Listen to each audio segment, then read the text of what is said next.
Agnimitra Paul, you should resign at first. আপনি নারী এবং শিশু কল্যাণ দপ্তরের সাথে যুক্ত, আপনি নারী সুরক্ষার কথা বলেন, এইদিকে আপনি বলেন একজন নারী একজন মহিলা যেখানে ইচ্ছা সেখানে যেতে পারে, যা ইচ্ছা তাই পড়তে পারে, সারা রাত বাড়ির বাইরে থাকতে পারে। কিন্তু যখন রাজ্যের প্রাক্তন মুখ্যমন্ত্রী মৃতের পরিবারের সাথে সাক্ষাৎ করতে গেছিলেন, তখন তার সুরক্ষা কোথায় গেল? কোথায় গেল আপনার নারী সুরক্ষার কথা? কোথায় গেল আপনার নিরাপত্তা? এখন কি আপনি চাঁদে গেছেন ঝাড় দিতে, না মঙ্গল গ্রহে গেছেন গাড়ির ট্যাক্স কাটতে? এখন আপনি অন্ধ। You should resign at first. মানুষ কতটা খারাপ হলে একজন মুখ্যমন্ত্রী, যিনি 15টা বছর মুখ্যমন্ত্রী ছিল, সেই মানুষের উপরে হামলা করেছে, পাথর ছুঁড়েছে, কতটা নিকৃষ্ট খারাপ হলে ভাবো। আমার লাইফে আমার লাইফ কেন, আমার মনে হয় পূর্বপুরুষও এত জঘন্য রাজনীতি 2026-এ যে জঘন্য রাজনীতিটা হলো, এত জঘন্য রাজনীতি আমার মনে হয় না কেউ কোনো কারোর পূর্বপুরুষ দেখে গেছে। আমরা দেখছি, সত্যি আমাদের ভাগ্য। আমরা করোনা থেকে শুরু করে, লকডাউন থেকে শুরু করে, নোটবন্দি থেকে শুরু করে, কি বলছি, মানে এমন কিছু নেই যে আমাদের জীবনে আমরা দেখতে বাদ রেখেছি। সত্যি বলছি, মানে মমতা ব্যানার্জি 15টা বছর মুখ্যমন্ত্রী ছিল। আচ্ছা, হেরে গেছে, যে জিতেছে ঠিক আছে, যে কোনো প্রার্থী একজন জিতবে একজন হারবে, এবার কি করে জিতেছে সেটা তো সবাই জানে, সেটা বলতে লাগে না। কথা হচ্ছে একজন মানুষ, একজন বয়স্ক মহিলার উপরে কিভাবে এতটা অত্যাচার মানুষ করতে পারে বলতে পারো? আমি কিন্তু মমতা ব্যানার্জির কোনো কর্মী নয়। মমতা ব্যানার্জির 10 টাকা খেয়েছি, লক্ষ্মীর ভাণ্ডার যেগুলো উনি মানে মুখ্যমন্ত্রী থেকে যে সুবিধাগুলো দিয়েছিল সেগুলো সবাই পেয়েছে, আমিও পেয়েছি, ঠিক আছে। কিন্তু আমি আমার নিজের থেকে বলছি, নিজের ব্যক্তিগত থেকে বলছি যে এতটা একটা জঘন্য কাজ, একটা বয়স্ক মহিলার উপরে পাথর ছোঁড়া হচ্ছে, তাকে মারার চেষ্টা করা হচ্ছে। ভাবতে পারো? আচ্ছা তোমরা বলো, ভাবতে পারো? আমি রাজনীতিটা পেছনে দিয়ে, রাজনীতি আমার দরকার নেই বলার। উনি তো একটা মহিলা, উনি তো একজন বয়স্ক মানুষ, অসহায় মানুষ হিসাবে, এখন অসহায় মানুষ। সেই মানুষটার উপরে কিভাবে এইভাবে পাথর নিক্ষেপ করা হয় বলো তো? কোথায় গেছে তোমাদের মানবতাটা বলো তো? মানে গোবরটা তোমরা এত খেয়ে ফেলেছো যে গোবরের গন্ধ তোমরা ওখানে দাঁড়িয়ে থাকলে এখান থেকে সেন্ট পাওয়া যাবে যে তোমরা এত গোবর মুত খেয়ে ফেলেছো, ঠিক আছে। না হলে একজন বয়স্ক মহিলাকে কিভাবে লোক মারার চেষ্টা করে? মমতা ব্যানার্জি সাধারণ মানুষের জন্য লড়েছে, তার চেলা চামচাগুলো খেয়েছে, মানুষের প্রতি অত্যাচার করেছে, তারাই আবার পাল্টে গেছে, সেটা আলাদা কথা। কথা হচ্ছে একজন মানুষে ওনার মুখের দিকে দেখে বলো তো যে ওই মানুষটাকে দেখে কি তোমাদের মায়া লাগে না? মানবিতা খাতিরে বলো তো মায়া লাগে না? আমার সত্যি বলছি, আমার বুকটা ফেটে চুচ্চার হয়ে যায় মমতা ব্যানার্জিকে দেখে। যারা এগুলো করছো না, ভেবে রেখো তোমাদের পরিণতিও আসবে এক সময়, তখন যে তোমাদের কি কি বরদাস্ত করতে হবে সেটা হয়তো কি বলবো, আমরা বলবো না, সাধারণ জনগণই বলে দেবে, ঠিক আছে। নমস্কার, রাত্রি Ganguly, common people of West Bengal. দেখুন, আজকে আপনাদের একটা কথা বলবো, যে কথাটা হচ্ছে সুপ্রিম কোর্ট সপাটা একটা চড় দিল তো নব্য তৃণমূলের গালে। মানে নব্য তৃণমূলের অধিষ্ঠাতা দেবতা কে সেটা আপনারা জানেন, চাটাদা, মিস্টার চাটা। আমার মনে হয় সম্ভবত ওনার টাইটেল ব্যানার্জি, মানে মিস্টার চাটা ব্যানার্জি। সুতরাং নব্য তৃণমূলের গালে সুপ্রিম কোর্টও এবার ঠাস করে একটা চড় মারল। নব্য তৃণমূল ভেবেছিল যে খুব সহজে বিধায়কগুলোকে নিয়ে একটা সংখ্যা গরিষ্ঠতা পাবে, এবং সংখ্যা গরিষ্ঠতা পাওয়ার ফলে মমতা বন্দ্যোপাধ্যায় অর্থাৎ যে তৃণমূলের প্রতিষ্ঠাতা, সেই মানুষটার কাছ থেকে সিম্বলটা ছিনিয়ে নেবে।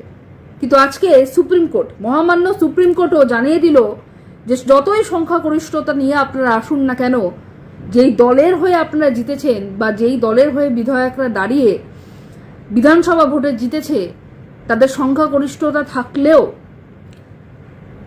কখনোই সুপ্রিম কোর্ট আপনাদের হাতে সেই সিম্বলটাকে তুলে দিতে পারে না। সেই সিম্বলটা মমতা বন্দ্যোপাধ্যায়ের ছিল, মমতা বন্দ্যোপাধ্যায় আছে, এবং ভবিষ্যতেও মমতা বন্দ্যোপাধ্যায়ের থাকবে। সুতরাং নব্য তৃণমূলের গালে সপাটে একটা চড় পড়লো তো। আর এই চড়টা পড়বে এটা আমরা আগেই জানতাম, শুধু জানতে চাইছিলাম বা দেখতে চাইছিলাম যে আপনারা কত দূর উঠতে পারেন। উঠতে উঠতে হাইকোর্ট ছেড়ে, মানে কলকাতার হাইকোর্ট ছেড়ে দিল্লির সুপ্রিম কোর্টে গেলেন, তো লাভটা কি হলো? সে তো লাস্টে ডানাটা ছাটাই গেল। লাভ তো কিছু হলো না, আর ভবিষ্যতেও লাভ কিচ্ছু হবে না। আরে যে চাটতেই জানে শুধু, তাকে দিয়ে কিছু হবে না, বিশ্বাস করুন, হয় না কিছু। তাকে আপনি আরো 2-3খানা ভিডিও বানাতে বলুন, চাটার ভিডিও, সে হয়তো খুব বেশি হলে কষ্ট করে সেটা বানিয়ে দিতে পারে, কিন্তু বিশ্বাস করুন একটা দল চালাতে পারে না, একটা দলের সিম্বল কেড়ে নিতে পারে না। তার কারণ একটাই, মাথার উপরে না ভগবান বসে আছে। এই যে আপনি খুব সুন্দর করে সিপিএম থেকে ঝাঁটার বাড়িটা খেলেন, এবং ঝাঁটার বাড়িটা খেয়ে তৃণমূল আপনাকে নিল, এটা তৃণমূলের দোষ, অবশ্যই দোষ। এবার তৃণমূল নেওয়ার পর আপনি চেষ্টা করলেন তৃণমূলকে একটা ঝাঁটার বাড়ি মারার, ঠিক যেরকম ঝাঁটার বাড়িটা আপনি সিপিএম এর কাছ থেকে খেয়েছিলেন, কিন্তু আলটিমেটলি লাভ হলো না কিছুই। হ্যাঁ, আপনি হয়তো মানে কিছু বিধায়ককে নিয়ে সংখ্যাগরিষ্ঠতা একটা করতে পারলেন, স্পিকারের কাছে বলতে পারলেন আপনি বিরোধী দলনেতা, সেটা না হয় হলো। আপনি বিরোধী দলনেতা না চাটা দলনেতা সেটা আমরা ঠিক বলতে পারবো না, মানে পশ্চিমবাংলার মানুষও বলতে পারবে না। কিন্তু ওই যে ভগবান, আপনি যে ঝাঁটার বাড়িটা পুরনো তৃণমূল অর্থাৎ আদি তৃণমূলকে দিতে চেয়েছিলেন, মানে যেটা আপনি খেয়েছিলেন সিপিএম এর থেকে, সেটাই তো দিতে চেয়েছিলেন, কিন্তু সেটা ভগবান আবার ফিরিয়ে দিল আপনাকে, মানে নব্য তৃণমূলকে আরেকটা ঝাঁটার বাড়ি মারলো। মানে আগে তো আপনি শুধু একা খেয়েছিলেন, এবার বিধায়কগুলোকে নিয়ে ঝাঁটার বাড়ি খেলেন। মানে এই বিধায়কগুলোকে বলছি, বুঝতে পারছেন? স্পেশালি মদনদা লাস্টে জয়েন করলো, মানে মদনদা আপনাদের জন্য অপয়া, তার মানে এ বাবা ছি, লজ্জার ব্যাপার। ও লাভলি, লাভলিটা লাভলি থাকলো না, অপয়া হয়ে গেল। মানে বুঝতে পারছেন এই যে বিধায়কগুলোর কি অবস্থা, মানে ওদের মুখ তো শুকিয়ে কিশমিশ হয়ে গেছে। যাই হোক, আরেকবার চেষ্টা করুন যদি সিম্বল ফিম্বল মানে কেড়ে নিতে পারেন মমতা বন্দ্যোপাধ্যায়ের থেকে। আর না হলে একটা কাজ করুন, আপনি একটা সিম্বল তৈরি করুন, যে সিম্বলে থাক, যে সিম্বলটা আপনি শুধু জানেন। ধন্যবাদ। এক মাঘে শীত যায় না বন্ধুরা, ঠিক আছে? যা করছেন খুব তাড়াতাড়ি ফেরত পাওয়ার জন্য তৈরি থাকবেন। না না, আপনাদের দলের নেতা মন্ত্রীরাই তো বলতে শুরু করেছে যে দল ক্ষমতায় না এলে বুঝতেই পারতাম না যে আমাদের দলে এরকম লোকজন ভরা আছে, এত খাওয়া খাচ্ছে, মনে হচ্ছে যে তারাই জানতে পেরে গেছে যে 5 বছরের বেশি আমরা থাকবো না। তাই করুন যত ইচ্ছা করুন, কাদা ছেটান, গোবর ছেটান, ডিম মারুন। ওই ভদ্রমহিলাটাকে এত বছরে কেউ আটকে রাখতে পারেনি, আর এখন তো একদমই না। যাই হোক, যেটা হয় আমি মনে করি ভালোর জন্য হয়, আর যেটা হবে সেটাও ভালোর জন্য হবে। তাই সাময়িক ঝুট ঝামেলা দুঃখ কষ্ট সবার জীবনেই আছে, সেটা থাকবে, সেটাকে ওভারকাম করাটাই সব থেকে বড় ব্যাপার। আর উনি নিশ্চয়ই করবে, ওনার পাশে আমরা কর্মীরা আছি সবসময়। যারা লোটার তারা তো লুটে এখন বিজেপির বি টিম হয়ে গেছে। কেউ প্রধানমন্ত্রীর সাথে ব্রেকফাস্ট করছেন, আবার কেউ মুখ্যমন্ত্রীর সাথে লাঞ্চ করছেন। তো যাই হোক, বাংলার এই নোংরা রাজনীতি হয়তো 34 কেন 65 বছর আগে কোনোদিন হয়নি, এত নোংরামি হয়নি, আর ইন ফিউচারে আর হবে বলে আমারও মনে হয় না। হবে নাই, কারণ এই যে রূপটা বাংলাবাসীরা দেখছে, মানে যারা অন্ধভক্ত এক্সেপ্ট তাদের ছেড়ে আমি বলছি, যে যারা দেখছে তারা খুব ভালোই বুঝতে পারছে যে মানে এই জিনিস আর কেউ কন্টিনিউ করবে বলে আমার মনে হয় না।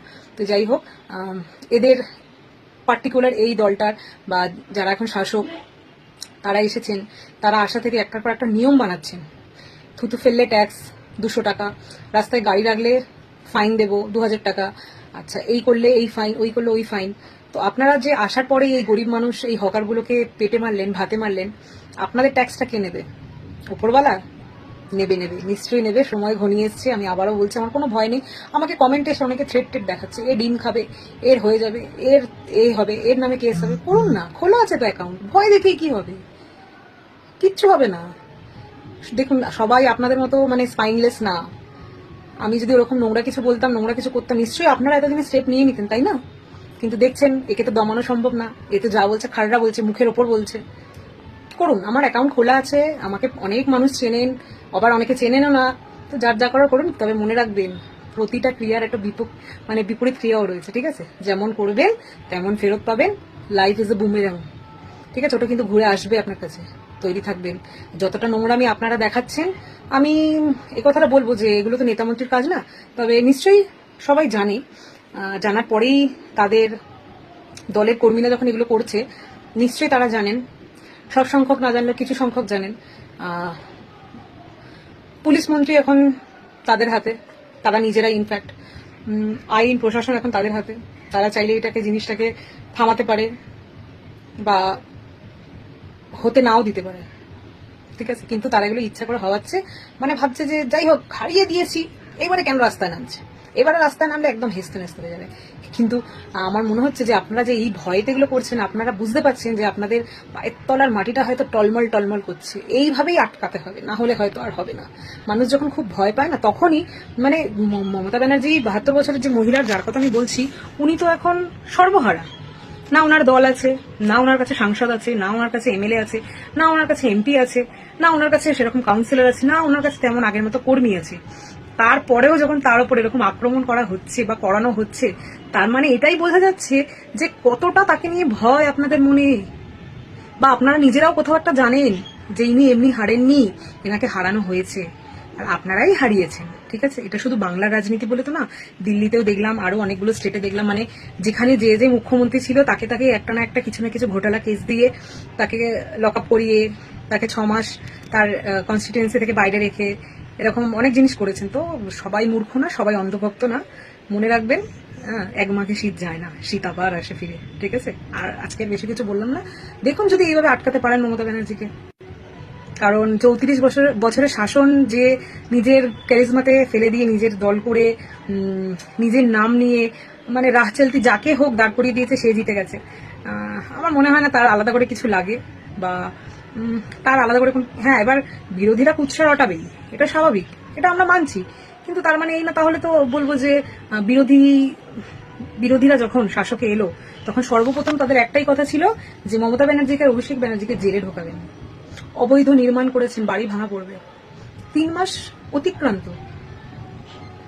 অতিক্রম করে গেছে, তো 3 মাসে কি এখনো সেই সরকার টাইম পাচ্ছে না?